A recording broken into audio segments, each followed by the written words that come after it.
I call to order the Committee on House Administration for its organizational meeting for the 114th Congress. A quorum is present, so we'll be proceeding. We are here today to formally adopt for the 114th Congress the rules of the committee, our oversight plan, the parking policy for this Congress, and a resolution to designate the location for electronically posted documents for the purpose of continuing our efforts to improve transparency and public access to legislative materials. And I certainly want to begin by thanking everyone for their attendance here this morning and service to our committee as well, both certainly our returning members and our two new members as well. And so our mission is to ensure the House of Representatives runs efficiently, effectively, and in a way that keeps the People's House accessible to the people. And we have to accomplish all of these goals in a very open and transparent way, and to make sure that members of Congress have the tools that they need to serve their constituents and our nation as a whole. Our committee is principally charged with guarding the foundation of our system of democracy and government, the sacred right to vote. Our committee is responsible for oversight of the Federal Elections Commission and the Elections Assistance Commission, which is something this committee has been, on our side anyway, has been trying to eliminate. But at any rate, we are responsible for making certain that our federal elections process remains open and free and fair and operates with the highest level of integrity. Our committee also has oversight role in protecting the House side of the Capitol, the security of the campus here on our side, and certainly determining the operating budgets as well for each member of the House and every committee. Most of what our committee's work doesn't make headlines, but that does not make our work any less important. And we work with our House officers to ensure the safety and security of every member of Congress, their staff, and the millions of visitors who visit our nation's Capitol each year.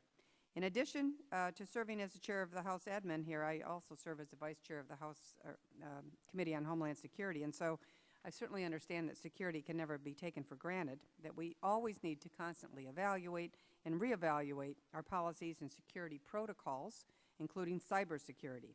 And we have to make certain we're doing everything we can to guard this sacred institution.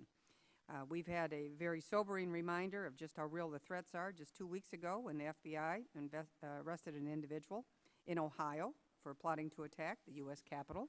And that was a result of well-coordinated efforts by our law enforcement agencies, including the U.S. Capitol Police, as a reminder that we always need to remain vigilant. Another large portion of our workload consists of identifying ways to assist members and their staff, both here in D.C. and back in their districts, with their daily operations and communications with their constituents. Each member of this committee was asked to serve because of his or her unique skills and ability to help run this institution in an efficient, transparent way and to protect the integrity of our nation's federal election system and campaign system as well. And so we do have an opportunity here to make a very positive, lasting impact on the way that this institution operates and the way that members serve their constituents. We're here to move this institution forward in a meaningful way, in a service-oriented way, by promoting innovation and, of course, always holding ourselves to the highest levels of accountability to the American people. And then lastly, our committee does significant amount of work with oversight over the Library of Congress and the Smithsonian Institution, and both of those, of course, provide a tremendous amount of resources to everyone. These institutions open the doors toward learning and wonder, and I know I speak for every member here when I say that it is continually important that we work together to ensure that these resources are available for generations to come. A particular point that I'd like to briefly mention is that we were unable last Congress to hold a hearing on the Latino Museum due to scheduling conflicts as we got toward the end of the session, but this is something that we'd like to consider this Congress. I know the ranking member and I have talked about that at length. Let me just take a moment before we go through our resolutions here to briefly recognize the Republican members of this committee. Returning for the 114th, first of all, is Congressman Greg Harper, who represents Mississippi 3rd District. He's in his fourth term in Congress, fourth term on this committee, and we were just chatting about the fantastic job he does, particularly with the Library of Congress, as he serves on that joint committee. And anytime anyone asks me a question about the Library of Congress, I just ask Greg, because he knows everything about it, I think, and they love him at the Library of Congress and have a very high regard and respect for the work that you do there, and so we appreciate that. And Aaron Schock, who is not with us, I think he's in another committee right now, but also represents the 18th Congressional District of Illinois, fourth term on the House and third on this committee, and does just a great job for us. Rich Nugent represents the 11th Congressional District in Florida, third term in the House and on this committee. And with his background as a former county sheriff, I know you were speaking this morning to all of the sheriff and the law enforcement, of which there are many, many who are in the town today. We're going to avail ourselves of your expertise on security, as we were just talking about oversight with the U.S. Capitol Police. And then our two new members as well, Rodney Davis, who represents the 13th Congressional District in Illinois, second term in the House, and first term on this committee, but as a former staffer, actually, before you were elected as a member of Congress, you and I have had many conversations already about various things that happen in the House that could be improved. And so as we really focus this committee's attention on member services and how we can do a better job, we'll be looking for you to, with all of those conversations, and implement some of your great ideas. And then Barbara Comstock, welcome her to the committee as well. She represents the 10th Congressional District in Virginia. First term, of course, in the House, and she's had a very interesting career, but also was at one point a former staffer in the House. So as I said about Representative Davis, we'll be looking for you for all kinds of various things that we can do to improve member services, as well as everything else that this committee does. But you've really a wealth of government experience and business background as well that I think will be very, very helpful to us. So we're looking forward for the next 2 years as we certainly put the taxpayers first and our institution, how we can run it more effectively, more cost efficiently as well, and working with all of our House officers. This is truly a nonpartisan goal, I think, and I know one, as I say, that our ranking member and all the members of the committee share. So at this time, I'd like to recognize the ranking member, Mr. Brady from Pennsylvania, for his comments. Thank you, Madam Chair. I'm happy to be able to join you and my colleagues as we officially begin to work for the 114th Congress. I'd like to welcome back my friends, Ms. Lofgren, who without question is the smartest lady that I know. Just ask her a question on any type of the law and she can let you know right away whether we're on the right track or the wrong track. Mr. Vargas, again, thank you for coming back. You've got a great background in education. It's my pleasure anytime I can let you do a bill for me. You do a great job up there, and if you keep doing such a good job, I might get you a bigger car.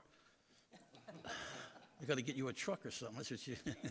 But I appreciate appreciate you coming back and serving, and as well as my friends on the other side of the aisle, and including our new additions, Mr. Davis from Illinois and Ms. Comstock of Virginia. Welcome. This is a committee that serves all our members. We've been doing that for as long as I've been on this committee, and we make sure that our members get the right information at the right proper time, and make sure that we ask them all the time to make sure that they do contact us before they get contacted by any other committee, and we don't want to see that happen.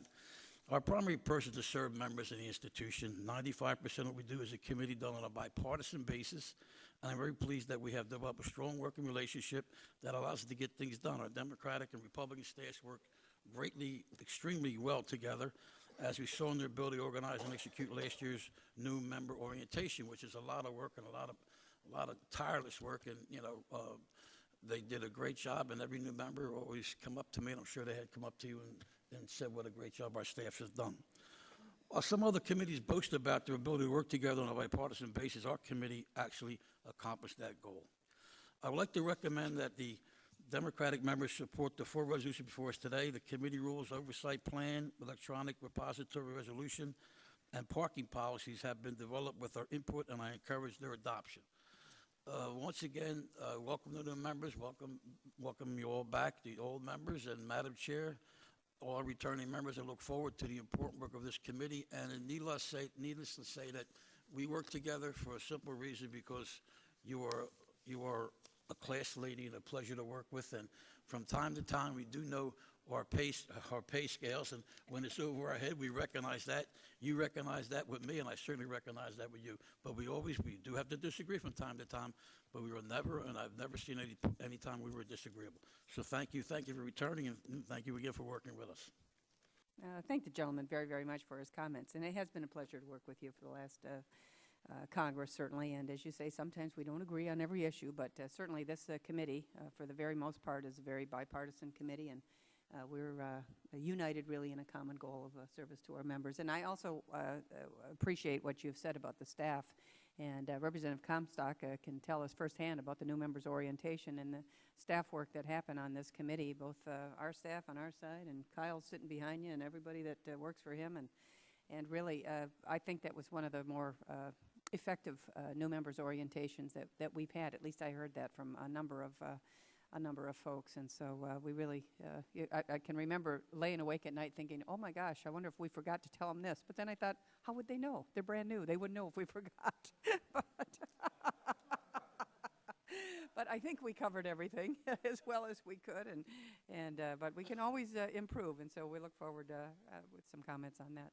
Is there any other member that would like to make any comments before we go to the resolutions? Okay.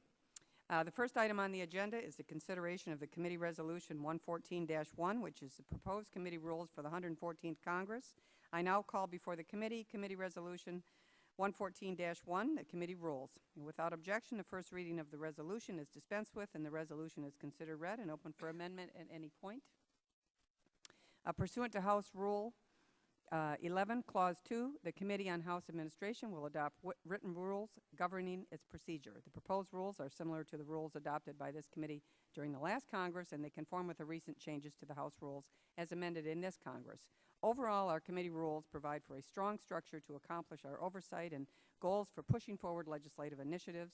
As we mentioned, we worked with Mr. Brady's staff very closely to update our rules, and we appreciate their input, and hoping that all members will support them. I would recognize Ranking Member Mr. Brady if he would like to make any comment. Okay. Any other comment? Any amendment? If not, then I move that the committee adopt the committee resolution, and the question is on the motion to adopt the resolution. I ask all the members who are in favor of the motion signify by saying aye. Aye. Any opposed? If not, the opinion of the chair, the ayes have it. The ayes have it. Motion is agreed to, and without objection, the motion to reconsider is laid upon the table. The next item on the agenda is consideration of Committee Resolution 114-2, the Committee Oversight Plan. And I now call before the Committee Resolution 114-2, the Committee Oversight Plan. Without objection, the first reading of the resolution is dispensed with, and the resolution is considered read and open for amendment at any point. Rule 10, Clause 2D of the House Rules state that no later than February 15th of the first session of Congress, the committee shall adopt an oversight plan for that Congress. The oversight plan will focus on carefully examining House operations and identifying ways to innovate and control costs. The committee will also work with the agencies that it has direct oversight of by establishing best practices to improve their services to the members of the staff and both in-person and digital access to information for the millions of constituents visiting these agencies each and every year. I now recognize a Ranking Member, Mr. Brady, if he has any statement on the resolution. Any other comments? If not, there's no further debate. Then the question is on whether the committee will adopt the resolution. All in favor of the amendment will signify by saying aye. Aye. Opposed will say nay. In the opinion of the chair, the ayes have it. The ayes have it. The amendment is agreed to. Now I move that the committee adopt the committee resolution as amended, and the question is on the motion to adopt the resolution. All in favor signify by saying aye. Aye. Opposed say nay. In the opinion of the chairs, the ayes have it, and the motion is agreed to. And without objection, the motion to reconsider is laid upon the table.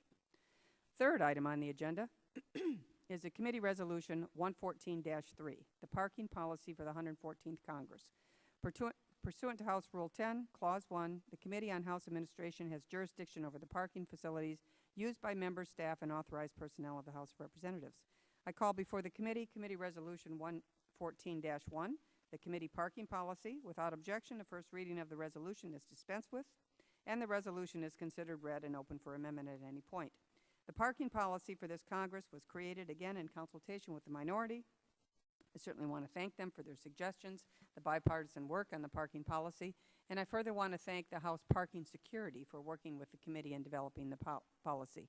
And of course, due to the Canon construction, only members with a Canon designated member plate can now park in the Canon garage, which is new this year, this Congress, as we have our construction beginning there. Recognize Mr. Brady, Ranking Member, if he has any comment. Being none, any other member like to make a comment or amendment? Then I move that the committee adopt the committee resolution, and the question is on the motion to adopt the resolution.